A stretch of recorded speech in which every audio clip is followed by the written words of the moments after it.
Imagine for a moment, if you would, a game that was animated by the legendary Studio Ghibli, with a story written by Pixar, and with gameplay in a style similar to that of Animal Crossing.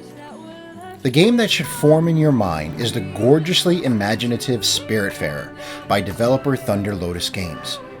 Originally released in August of 2020, Spiritfarer has players taking on the role of Stella, who takes over from the mythological Charon as the new Spiritfarer.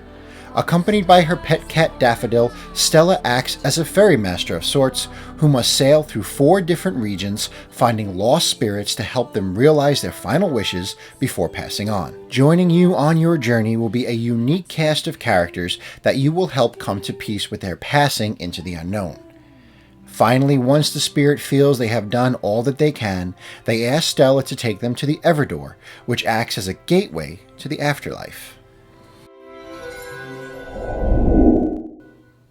How you doing, fellow geeks? GamerDad79 here, and today we're going to be taking a look at Spiritfarer by developer Thunder Lotus Games. Spiritfarer is one of the most gorgeous games I have ever played, and I'm not just talking about graphically here. The game has this way of tugging at your heartstrings and making us look at the connections we make while we're here in a whole new way. Now, I played Spiritfarer on what is hands down the best deal in gaming today, Xbox Games Pass. I really should trademark that saying. Phil, I'm still waiting on that sponsorship. So before we get started, as always, I'm going to say, hit that thumbs up. Yes, they do help. Hit subscribe if you are new to the channel. Make sure you hit that notification icon so you know when I upload new videos. And if you're a fan of the channel and my content, please think about sharing. So without further ado, let's head to the Everdoor and take a look at Spiritfarer. You start the game by taking over as the new Spiritfarer from the mythological Charon. I can't pronounce that to save my life. I think I'm doing it right. As he heads into retirement. And to tell you what, after dealing with some of the souls you come across, I'd go into retirement as well. You begin on a small ship, going from island to island, finding different souls that are ready to begin the final journey to the afterlife. However, first they need your help in having their final wishes granted in order to finally be at peace. Now, each of the spirits that you come across take on the form of a different animal. I've come across deer, snakes, frogs, water buffalo, and a whole lot more. Now, during their time on the ship, you'll need to cook for them and care for them, learning about what their likes and dislikes are in order to help keep their morale up. In addition to caring for them, they will each give you different quests to go on to help them finally be at peace. Like, these quests will take them one step further towards finally being at peace and wanting to go to the Everdoor. Now, I don't want to go into what the quests are here in this review because I think that would take away from some of the really great surprises and really great storyline moments that are in store for you if you play this game. Suffice it to say, each of the spirits that you come across have vastly different personalities. From someone who loves to eat, who remembers all the times he sat down with his family to a lovely meal, to this cheating husband who doesn't believe he could stay with one person for his entire life and doesn't deserve his loving wife.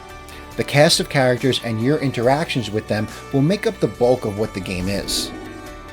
Fans of games like Harvest Moon and Stardew Valley will find a lot to like in the day-to-day activities on the boat.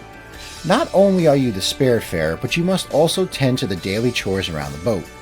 You take part in activities like tending to your garden, smelting ore to make different metals, spinning fiber into thread, and a whole lot more. You can also sit on the back of the boat and engage in a simple fishing game using your catch and the many different dishes you must prepare to keep your crew happy. As you sail around the large map, opening up new areas, you will come across many different islands, giant turtles, even dragons, and so much more to help occupy your time with this game. After completing certain quests, you will be able to upgrade your boat, which in turn will allow you to build new facilities, upgrade the ones you have, and access new areas on the map. Now, death is the one great constant in the universe, in real life as well as in video games. Spiritfarer tends to look at death much differently than most games on the market. Most games on the market, you're dying or killing, in an action game or something along those lines, but Spiritfarer does things very differently. The game actually dares to ask the question, what is life? Does our lives have actual meaning, or we are just this mass of floating atoms going from one point to the next in our lives?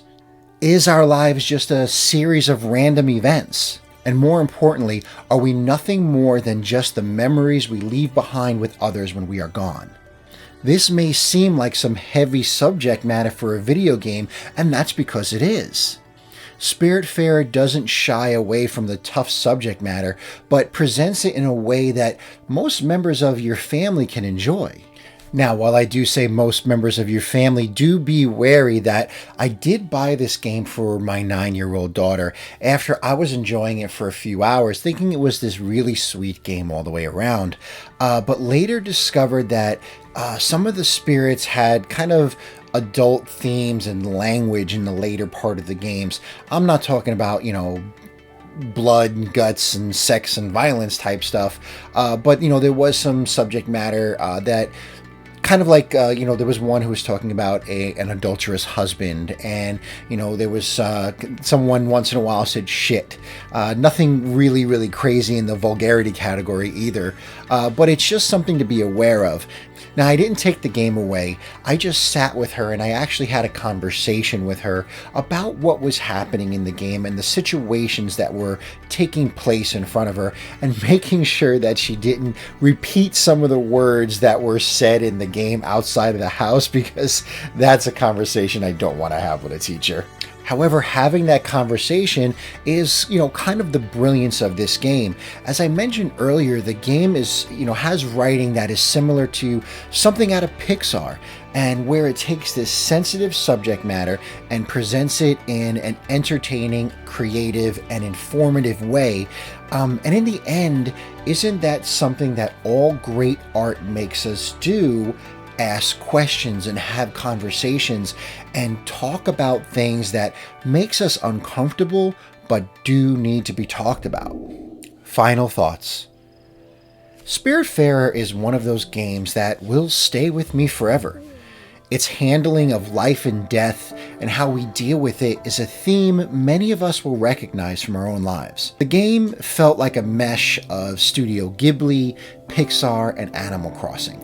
Normally, I don't like Animal Crossing style games. I generally have a hard time enjoying those games for very long.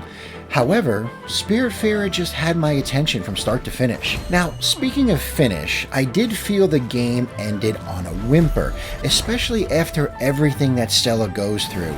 But the good news is, just like in games like Animal Crossing, you don't actually have to end the game.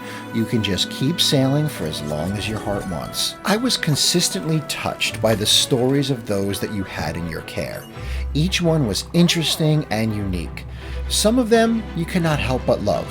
Others you wanted off your boat as soon as possible. However, even those had some redeeming qualities that made you see things from their perspectives, if even for just a little bit.